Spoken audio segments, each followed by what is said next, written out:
Marathon committee meeting at the Idaho State House. Day 2 of public testimony on the topic of education savings accounts, or ESAs.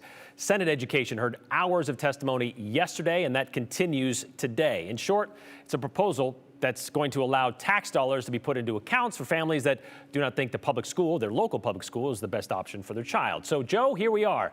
5 hours or so, more than 5 hours over the last couple of days. Yeah. Are we going to get a vote on this anytime soon in this committee? We are expecting a vote soon in this committee. However, at this time, at 5:10 here on Wednesday, Wednesday. It is Wednesday. That's correct. Yeah, all day Wednesday. We actually still haven't had a vote, and I actually know the committee, they took some more testimony here this afternoon, and they're actually, the bill sponsor, Senator Tammy Nichols, is actually answering questions from the committee right now. I think we do have a live feed that we can show you just in a minute. But again, yes, about 5 hours of testimony between yesterday and today. We heard some of the same major concerns that were pretty consistent between yesterday and today. You can see this is actually Senator Nichols talking live right now. This is in the Senate Education Committee.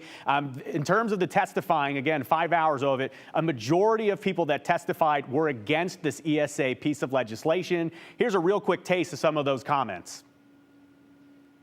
Even though I support homeschooling, I know many wonderful parents who do that and many wonderful kids who come out of that they've been carved out to have an exemption from any accountability or evaluation. My tax dollars go many places for some things that I consume and some I don't, but I can follow them and participate in the accountability for them.